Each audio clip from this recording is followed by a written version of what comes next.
Hello friends. शैक्षिक प्रबंधन की अपनी लास्ट वीडियो में हमने संस्थागत नियोजन एवं प्रबंधन के बारे में पढ़ा था। हम अपने आज की वीडियो में बात करेंगे विद्यालय प्रबंधन की।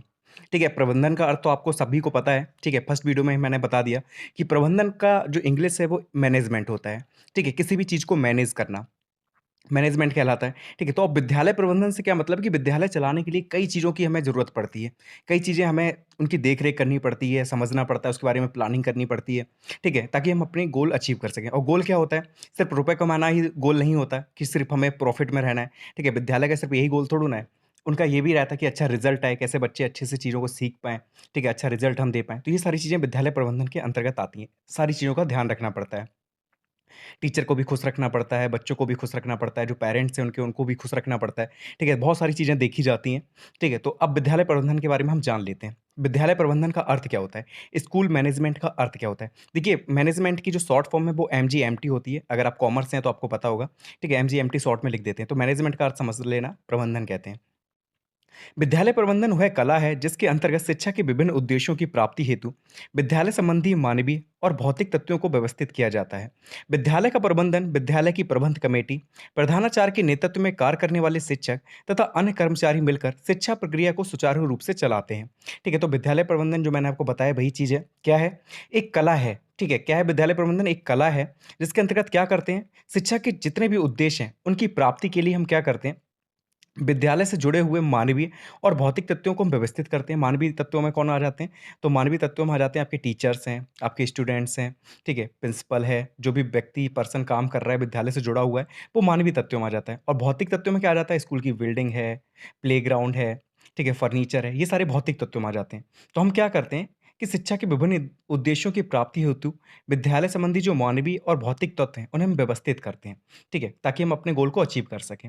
विद्यालय का प्रबंधन विद्यालय की प्रबंध कमेटी, प्रधानाचार्य के नेतृत्व में कार्य करने वाले शिक्षक तथा अन्य कर्मचारी मिलकर शिक्षा प्रक्रिया को सुचारू रूप से चलाते हैं। ठीक है, अब विद्यालय का प्रबंधन करता कौन है?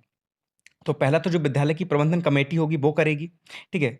दूसरा जो प्रिंसिपल है और उसके नेतृत्व में जितने भी टीचर्स कार्य कर रहे हैं वो मिलकर सारी प्लानिंग वगैरह करते हैं, ठीक है? और जो वर्कर्स उसमें काम कर रहे हैं वो, ठीक है? तो ये सारे लोग मिलकर क्या करते हैं? विद्यालय प्रबंधन करते हैं।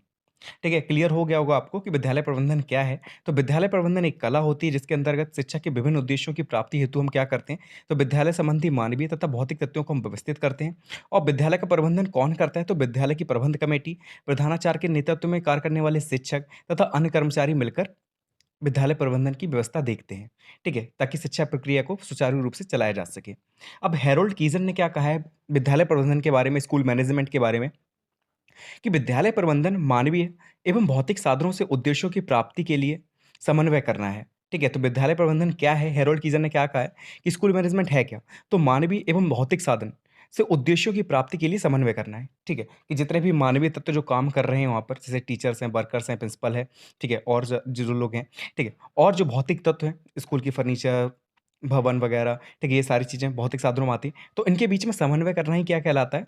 विद्यालय प्रबंधन कहलाता है।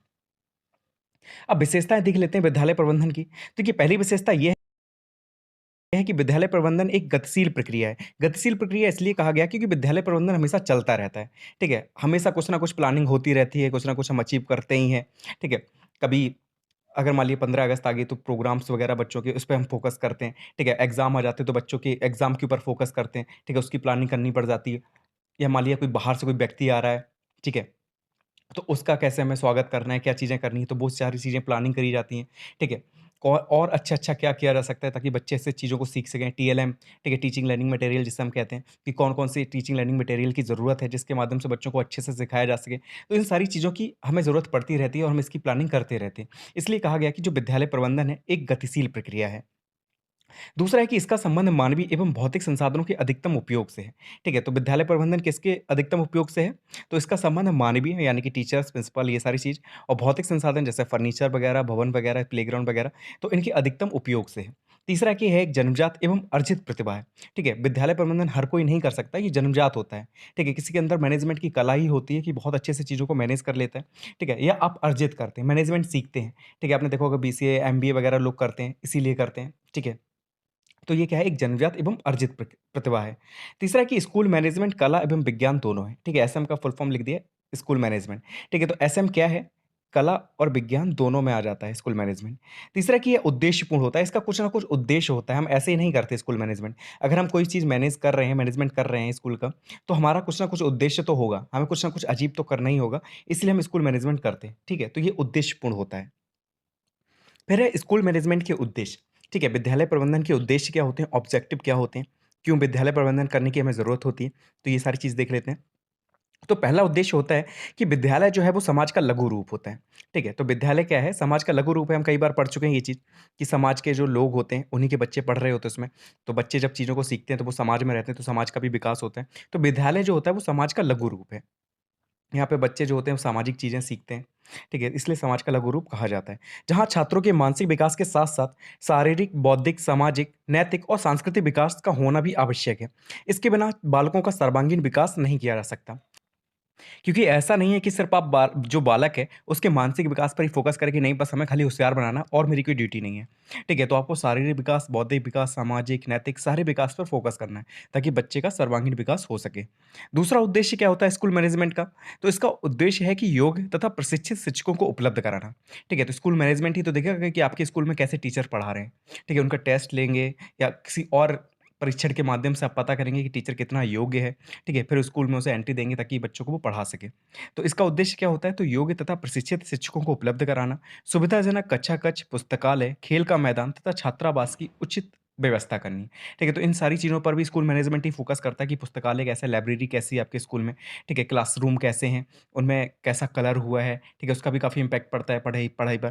फिर खेल का मैदान कैसा है? ऐसा तो नहीं है कि जहाँ पे बच्चों को चोट लग सकती है या जो विकलांग बालक हैं, वो कैसे खेलेंगे, ठीक है? उनके लिए सीढ़ियाँ सही हैं कि नहीं है, ताकि वो आसानी से स्कूल आ जा सकें। ठीक है? तो इन सभी चीज़ों पर फ़ोकस करना पड़ता है और ये किसका कार्य होता है? तो स्कूल मैनेजमेंट का कार्य होता है।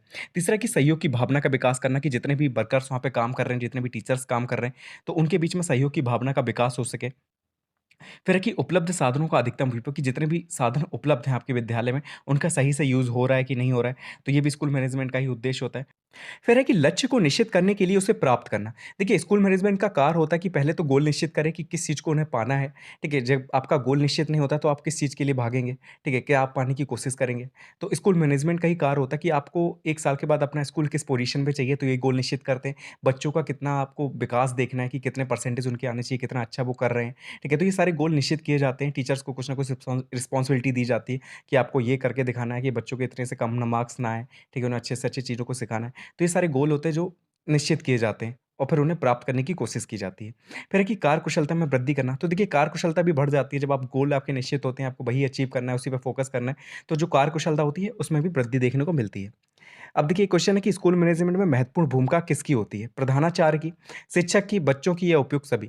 तो देखिए उपयुक्त सभी की ही होती है। क्यों सभी की होती है? कि देखिए प्रिंसिपल क्या है कि वो अपने नज़रिए से जो चीज़ें सही कर सकता है वो करेगा, ठीक है? अब वो सभी को एक-एक करके नहीं देख सकता है, ठीक है? तो टीचर्स की अपनी जो भूमिका होती है, जो रिस्पॉन्सिबिलिटी होती है वो उसे देखते हैं, ठीक है? कि उन्हें कैसे पढ़ाना है अपने सब्जेक्ट को, कितने अच्छे से पढ़ाना है। फिर बच्चों की ड्यूटी क्या होती है कि वो कितने अच्छे से पढ़ते हैं चीज़ों को, ठीक है? घर में जाके रिवाइज़ करते हैं कि नहीं करते हैं, तो सभी की ड्यूटी होती है। ठीक है? तो सभी की महत्वपूर्ण भूमिका होती है स्कूल मैनेजमेंट में, इसलिए उपयुक्त सभी इसका सही आंसर हो जाएगा। फिर है कि विद्यालय प्रबंधन के लिए उत्तरदायी कौन होता है? रिस्पॉन्सिबल कौन होता है विद्यालय प्रबंधन? तो देखिए प्रबंधक होता है, शिक्षक होता है, प्रधानाचार्य होता है या इनमें से कोई नहीं। तो देखिए उत्तरदायी की अगर हम बात करें रिस्पॉन्सिबिलिटी किसकी होती है, तो एक स्कूल के अंदर प्रिंसिपल की ही रिस्पॉन्सिबिलिटी होती है कि स्कूल कैसे कार्य कर रहा है। ठीक है, प्रबंधक तो क्या है कि वो खाली रुपए-वुपए देता रहता है, ठीक है, जो भी आपको काम-वाम कराना है। लेकिन सही से अगर देखें तो ड्यूटी प्रधानाचार्य की होती है कि टीचर सही से पढ़ा रहे हैं कि नहीं पढ़ा रहे, बच्चे कितने विद्यालय आ रहे हैं कि नहीं आ रहे, क्यों नहीं आ रहे हैं बच्चे। ठीक है, तो ये सारी चीज़ों की रिस्पॉन्सिबिलिटी किसकी है? तो प्रिंसिपल की होती है। तो प्रधानाचार्य इसका सही आंसर हो जाएगा। नेक्स्ट क्वेश्चन है कि विद्यालय की बौद्धिक प्रयोगशाला किसे कहते हैं? तो देखिए पाठशाला जो होती है, लाइब्रेरी जो होती है, उसे बौद्धिक प्रयोगशाला कहा जाता है। ठीक है? विद्यालय की बौद्धिक प्रयोगशाला 1 नंबर में पूछ सकता है कि विद्यालय की बौद्धिक प्रयोगशाला किसे कहा जाता है? तो लाइब्रेरी को विद्यालय की बौद्धिक प्रयोगशाला कहा जाता है। अब स्कूल मैनेजमेंट की हम महत्व देख लेते हैं कि क्या महत्व है स्कूल मैनेजमेंट का, विद्यालय प्रबंधन का महत्व क्या है? तो देखिए पहला क्या है कि इसके द्वारा शिक्षण अधिगम प्रक्रिया को सरल, रुचिकर, दक्षतापूर्ण एवं प्रभावी बनाया जा सकता है। ठीक है? तो स्कूल मैनेजमेंट के द्वारा क्या किया जा सकता है? तो जो शिक्षण अधिगम प्रक्रिया है, ठीक है? उसे सरल हम बना सकते हैं, रुचिकर बना सकते हैं, दक्षतापूर्ण एवं प्रभावी बना सकते हैं। कैसे बना सकते हैं? कि विद्यालय प्रबंधन के ज़रिए हम नए-नए टीएलएम का यूज़ करें, ठीक है? उनका निर्माण कर सकते हैं या खरीद सकते हैं, बाहर से ला सकते हैं, ठीक है? तो उसके माध्यम से जो शिक्षण अधिगम है वो थोड़ा रुचिकर हो जाएगा, सरल हो जाएगा बच्चों के लिए, समझने में आसानी रहेगी, ठीक है? दूसरा है कि विद्यालय में उपलब्ध मानवीय तथा भौतिक संसाधनों के सर्वोत्तम उपयोग करने में स्कूल मैनेजमेंट की अपनी भूमिका होती है, ठीक है? तो जो भी मानवीय और जो भौतिक संसाधन है आपके विद्यालय में, उनका कैसे अच्छे से आप प्रयोग कर सकते हैं, सर्वोत्तम रूप से प्रयोग कर सकते हैं, तो इसमें भी स्कूल मैनेजमेंट की अपनी भूमिका होती है, तो ये भी एक महत्व है। तीसरा है कि इसके द्वारा बालकों के सर्वांगीण विकास के लिए विभिन्न प्रकार की नई-नई योजनाओं का निर्माण किया जाता है। तो देखिए स्कूल मैनेजमेंट क्या करता है कि नई-नई योजनाएँ चलाता है बच्चों के लिए, ठीक है? ताकि उनका अच्छे से विकास हो सके, नई-नई योजनाएँ लेके आएगा, नए-नए प्रोग्राम कराएगा। तो ये सारे कौन कराता है? स्कूल मैनेजमेंट ही कराता है। फिर है कि इसके द्वारा कर्मचारियों के उत्तरदायित्व यानी कि जो-जो रिस्पॉन्सिबिलिटी होती है उसका बँटवारा बहुत अच्छे से किया जा सकता है, बहुत सूझबूझ से किया जा सकता है, ठीक है? स्कूल मैनेजमेंट को पता होता है कि कौन टीचर कितना अच्छा है, किस चीज़ में क्या काम उसे आप देंगे तो वो अच्छे से कर पाएगा, ठीक है? किस क्षेत्र में उसकी कुशलता बहुत अच्छी है, ठीक है? बहुत अच्छे से कार्य कर सकता है। तो ऐसे करके वो काम को बाँट देता है, ठीक है? रिस्पॉन्सिबिलिटी सौंप देता है। तो इससे क्या होता है कि जो कार्य होता है वो काफ़ी अच्छे से हो जाता है। ठीक है, तो ये स्कूल मैनेजमेंट की क्या है इम्पोर्टेंस है, ये महत्व है। अब विद्यालय प्रबंधन के क्षेत्र देख लेते हैं कि क्या-क्या एरिया इसमें कवर हो जाता है। तो इसका क्षेत्र जो है बहुत विस्तृत है। इसके प्रबंधन के अंतर्गत भी सभी परियोजनाएँ आती हैं जो प्रजातंत्र की आवश्यकताओं को पूरा करती हैं। ठीक है? तो अगर हम विद्यालय प्रबंधन का क्षेत्र देखें तो बहुत ज़्यादा विस्तृत है, ठीक है? बहुत बड़ा है क्योंकि विद्यालय से एक समाज बनता है, समाज तो आप जानते हैं, ठीक है? तो इसका जो क्षेत्र है काफ़ी विस्तृत है, इसके प्रबंधन के अंतर्गत भी सभी जितनी भी योजनाएँ हैं वो सभी आ जाती हैं, जो प्रजातंत्र की आवश्यकताओं को पूरा करती हैं। कौन-कौन सी आ जाती हैं वो देख लेते हैं। तो देखिए विद्यालय प्रबंधन के जो उद्देश्य होते हैं उनका निर्माण किया जाता है, ठीक है? स्कूल मैनेजमेंट के द्वारा। तो ये भी एक क्षेत्र है कि विद्यालय प्रबंधन के जितने भी उद्देश्य हैं किसके द्वारा निश्चित किए जाते हैं? स्कूल मैनेजमेंट के द्वारा किए जाते हैं। दूसरा कि अध्यापक वर्ग के कार्य में समन्वय, ठीक है? जो अध्यापक पढ़ा रहे हैं एक सब्जेक्ट कई टीचर्स भी पढ़ा सकते हैं या बहुत सारे टीचर्स एक सब्जेक्ट पढ़ा सकते हैं, ठीक है? तो उनके बीच में कैसे समन्वय आपको लाना है, तो ये भी काम किसका होता है? स्कूल मैनेजमेंट का होता है।